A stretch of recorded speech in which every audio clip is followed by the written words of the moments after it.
जय श्री कृष्ण जय श्री राधे। उत्पन्ना एकादशी व्रत कथा।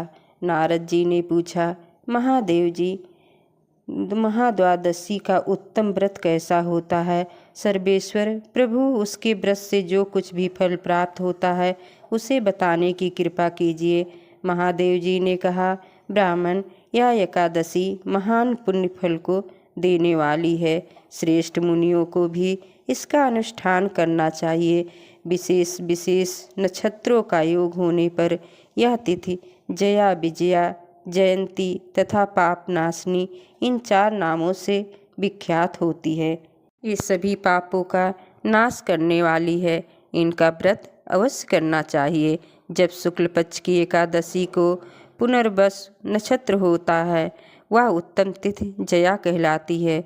उसका व्रत करके मनुष्य निश्चय ही पाप से मुक्त हो जाता है। जब शुक्ल पक्ष की द्वादशी को श्रवण नक्षत्र हो तो वह उत्तम तिथि विजया के नाम से विख्यात होती है।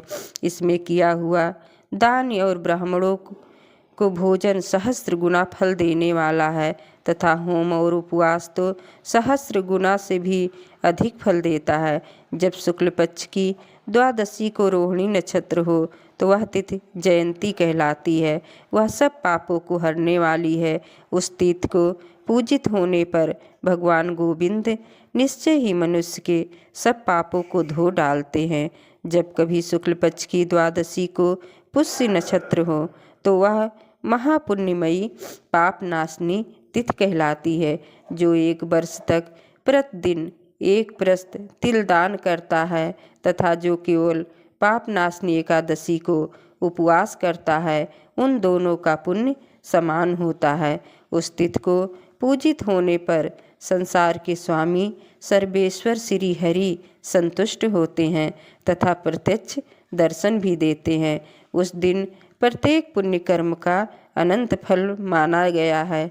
सगर नंदन कुकुस्थ, नहुस तथा राजा गाध ने उस तिथि को भगवान की आराधना की थी, जिससे भगवान ने इस पृथ्वी पर उन्हें सब कुछ दिया था। इस तिथि के सेवन से मनुष्य 7 जन्मों के कायिक, वाचिक और मानसिक पाप से मुक्त हो जाता है। इसमें तनिक भी संदेह नहीं है। पुष्य नक्षत्र से युक्त एकमात्र पापनाशनी एकादशी का व्रत करके मनुष्य 1000 एकादशियों के व्रत का फल प्राप्त कर लेता है। उस दिन स्नान, दान, जप, होम, स्वाध्याय और देव पूजा आदि जो कुछ भी किया जाता है उसका अच्छे फल माना गया है। इसलिए प्रयत्न पूर्वक इसका व्रत करना चाहिए। जिस समय धर्मात्मा राजा युधिष्ठिर पंचम अश्वमेध यज्ञ का स्नान कर चुके, उस समय उन्होंने यदुवंश भगवान श्री कृष्ण से इस प्रकार प्रश्न किया। युधिष्ठिर बोले, प्रभु, नक्त व्रत तथा एक भुक्त व्रत का पुण्य एवं फल क्या है? जनार्दन, यह सब मुझे बतलाइए। श्री भगवान ने कहा, कुंती नंदन, हेमंत ऋतु में जब परम कल्याणमय मार्गशीर्ष मास आए तब उसके कृष्ण पक्ष की द्वादशी तिथि को उपवास करना चाहिए। उसकी विधि इस प्रकार है। दृढ़ता पूर्वक उत्तम व्रत का फल करने वाला शुद्ध चित्त पुरुष 10वीं को सदा एक भूत रहे अथवा शौच, संतोष आदि नियमों के पालन पूर्वक नक्त व्रत के स्वरूप को जानकर उसके अनुसार 1 बार भोजन करे। दिन के 8वें भाग में जब सूर्य का तेज मंद पड़ जाता है उसे नक्त जानना चाहिए। रात को भोजन करना नक्त नहीं है। गृहस्थ के लिए तारों के दिखाई देने पर नक्त भोजन का विधान है और सन्यासी के लिए दिन के 8वें भाग में, क्योंकि उसके लिए रात में भोजन का निषेध है। कुंती नंदन, 10वीं की रात व्यतीत होने पर एकादशी को प्रातःकाल व्रत करने वाला पुरुष व्रत का नियम ग्रहण करे और सवेरे तथा मध्याह्न को पवित्रता के लिए स्नान करे। कुएं का स्नान निम्न श्रेणी का है। बावली में स्नान करना मध्यम, पोखरे में उत्तम तथा नदी में उसमें भी उत्तम माना गया है। जहाँ जल में खड़ा होने पर जल जंतुओं को पीड़ा होती हो, वहाँ स्नान करने पर पाप और पुण्य बराबर होता है। यदि जल को छान कर शुद्ध कर ले तो घर पर भी स्नान करना उत्तम माना गया है।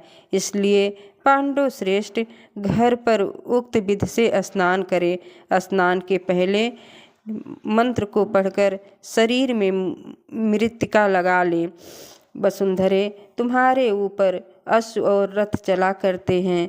भगवान विष्णु ने भी वामन अवतार धारण कर तुम्हें अपने पैरों से नापा था। मृत्तिके, मैंने पूर्व काल में जो पाप संचित किया है उस मेरे पापों को हर ले। स्नान करते समय ऐसा बोलना चाहिए। व्रती पुरुष को चाहिए कि वह एक चित्त और दृढ़ संकल्प होकर क्रोध तथा लोभ का परित्याग करे। अनंत्य पाखंडी, मिथ्यावादी, ब्राह्मण निंदक, अगम्या स्त्री के साथ गमन करने वाले, अन्य दुराचारी, परधनहारी तथा पर स्त्रीगामी मनुष्य से वार्तालाप ना करे। भगवान केशव की पूजा करके उन्हें नैवेद्य भोग लगाए। घर में भक्ति युक्त मन से दीपक जलाकर रखे। पार्थ, उस दिन निद्रा और मैथुन का परित्याग करे। धर्मशास्त्रों से मनोरंजन करते हुए संपूर्ण दिन व्यतीत करे। नृपश्रेष्ठ, भक्ति युक्त होकर रात्रि में जागरण करे। ब्राह्मणों को दक्षिणा दे और प्रणाम करके उनसे त्रुटियों के लिए क्षमा मांगे। जैसी कृष्ण पक्ष की एकादशी है वैसी ही शुक्ल पक्ष की भी है। इसी विधि से उसका भी व्रत करना चाहिए। पार्थ, द्विज को उचित है कि वह शुक्ल और कृष्ण पक्ष की एकादशी के व्रती लोगों में भेद बुद्धि न उत्पन्न करे। शंकोधार तीर्थ में स्नान करके भगवान गदाधार का दर्शन करने से जो पुण्य होता है तथा संक्रांति के अवसर पर 4 लाख का दान देकर जो पुण्य प्राप्त किया जाता है वह सब एकादशी व्रत की 16वीं कला के बराबर भी नहीं है। प्रभास क्षेत्र में चंद्रमा और सूर्य के ग्रहण के अवसर पर स्नान दान से जो पुण्य प्राप्त होता है वह निश्चय ही एकादशी को उपवास करने वाले मनुष्य को मिल जाता है। केदार क्षेत्र में जल पानी पीने से पुनर्जन्म नहीं होता। एकादशी का भी ऐसा ही महात्म्य है। यह भी गर्भवास का निवारण करने वाली है।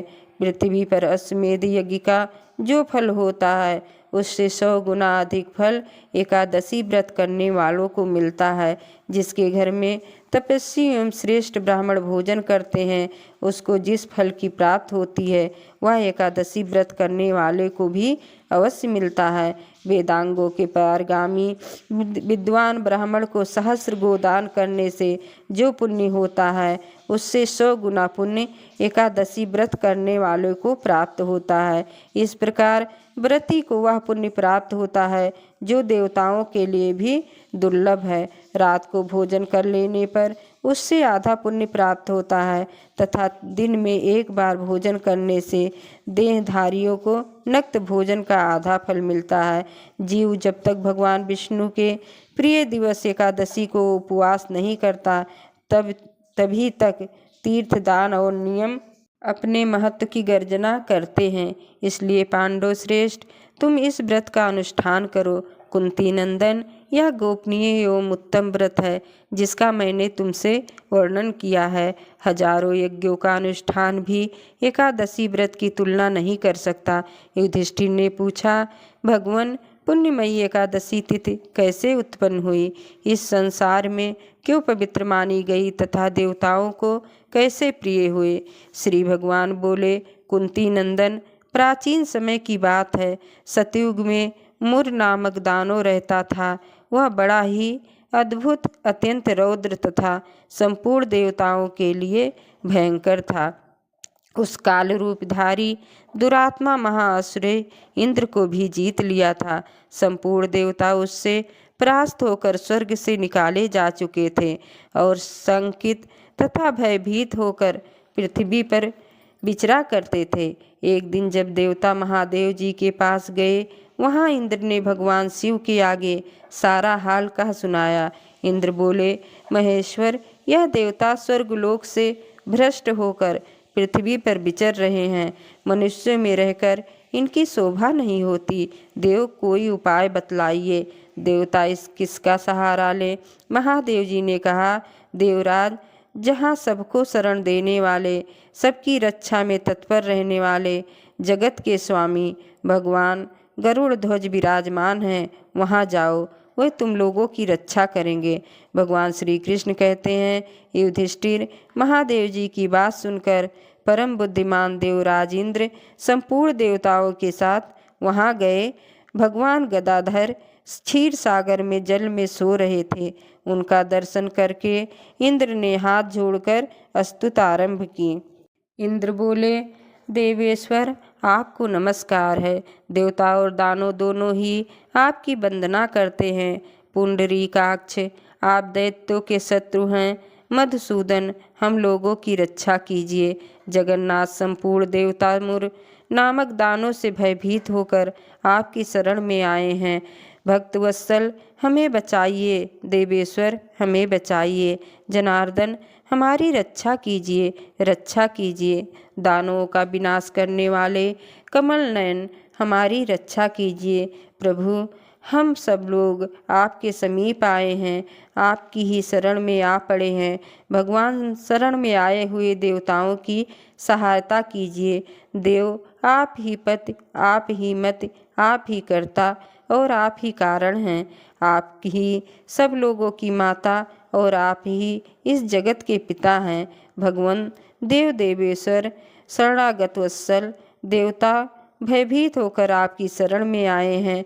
हे प्रभु, अत्यंत उग्र स्वभाव वाले महाबली मुर नामक दैत्य से संपूर्ण देवताओं को जीतकर इन्हें स्वर्ग से निकाल दिया है।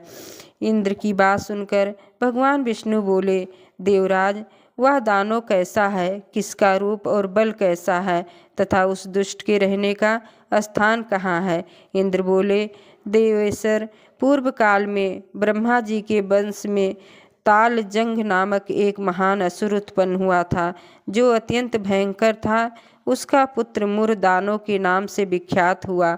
वह भी अत्यंत उत्कट, महापराक्रमी और देवताओं के लिए भयंकर है। चंद्रावती नाम से प्रसिद्ध एक नगरी है, उसी में स्थान बनाकर वह निवास करता है। उस दैत्य ने समस्त देवताओं को परास्त करके स्वर्गलोक से बाहर निकाल दिया है।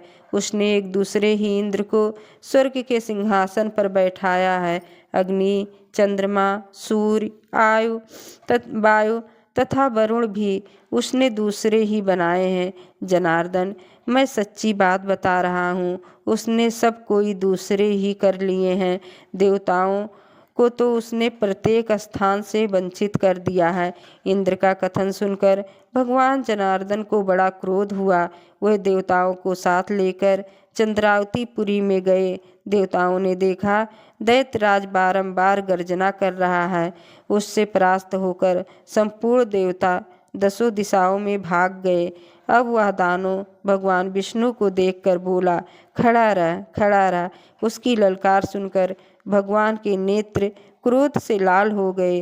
वे बोले, अरे दुराचारी दानव, मेरी इन भुजाओं को देख। यह कहकर श्री विष्णु ने अपने दिव्य बाणों के सामने आए हुए दुष्ट दानवों को मारना आरंभ कर दिया। दानव भय से विह्वल हो उठे। पांडुनंदन, तत्पश्चात श्री विष्णु ने दैत्य सेना पर चक्र का प्रहार किया। उसने छिन्न भिन्न होकर सैकड़ों योद्धा मौत के मुख में चले गए। इसके बाद भगवान मधुसूदन बद्रिकाश्रम को चले गए। वहाँ सिंहावती नाम की गुफा थी, जो 12 योजन लंबी थी। पांडुनंदन, उस गुफा में एक ही दरवाजा था। भगवान विष्णु उसी में सो रहे। दानव मुर भगवान को मार डालने के उद्योग में लगा था। वह उनके पीछे लगा रहा। वहां पहुंचकर उसने भी उसी गुहा में प्रवेश किया। वहां भगवान को सोते देख उसे बड़ा हर्ष हुआ। उसने सोचा, यह दानवों को भय देने वाला देवता है, अतः निसंदेह इसे मार डालूंगा। युधिष्ठिर, दानव के इस प्रकार विचार करते ही भगवान विष्णु के शरीर से एक कन्या प्रकट हुई, जो बड़ी ही रूपवती, सौभाग्यशालिनी तथा दिव्य अस्त्र शस्त्रों से से युक्त थीं। वह भगवान के तेज के अंश से उत्पन्न हुई थीं। उनका बल और पराक्रम महान था। युधिष्ठिर, दानवराज मुर ने उस कन्या को देखकर कन्या ने युद्ध का विचार करके दानों के साथ युद्ध के लिए याचना की। युद्ध छिड़ गया। कन्या सब प्रकार की युद्ध कला में निपुण थी। वह मुर नामक महान असुर उसके हुंकार मात्र से राख का ढेर हो गया। दानों के मारे जाने पर भगवान जाग उठे।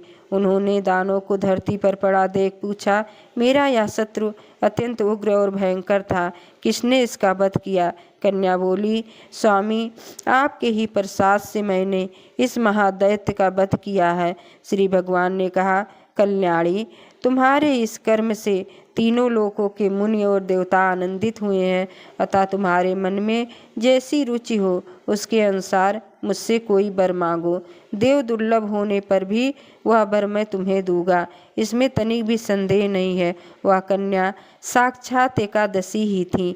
उसने कहा, प्रभु, यदि आप प्रसन्न हैं तो मैं आपकी कृपा से सब तीर्थों में प्रधान, समस्त विघ्नों का नाश करने वाली तथा सब प्रकार की सिद्धि देने वाली देवी हूँ। जनार्दन, जो लोग आप में भक्ति रखते हुए मेरे दिन को उपवास करेंगे उन्हें सब प्रकार की सिद्धि प्राप्त हो। माधव, जो लोग उपवास नक्त अथवा एक भुक्त करके मेरे व्रत का पालन करें उन्हें आप धन, कर्म और मोक्ष प्रदान कीजिए। श्री विष्णु बोले, कल्याणी, तुम जो कुछ कहती हो वह सब पूर्ण होगा। भगवान श्री कृष्ण कहते हैं, युधिष्ठिर ऐसा वर पाकर महाव्रता एकादशी बहुत प्रसन्न हुई। दोनों पक्षों की एकादशी समान रूप से कल्याण करने वाली है। इसमें शुक्ल और कृष्ण का भेद नहीं करना चाहिए। यदि उदय काल में थोड़ी सी एकादशी, मध्य में पूरी द्वादशी और अंत में किंचित त्रयोदशी हो तो वह त्रिस्पृशा एकादशी कहलाती है। वह भगवान को बहुत ही प्रिय है। यदि एक त्रिस्पृशा एकादशी को उपवास कर लिया जाए तो 1 सहस्र एकादशियों व्रतों का फल प्राप्त होता है तथा इसी प्रकार द्वादशी में पारण करने पर सहस्र गुना फल माना गया है। अष्टमी, एकादशी, षष्ठी, तृतीया और चतुर्दशी ये यदि पूर्व तिथि से विद्ध हों तो उनमें व्रत नहीं करना चाहिए।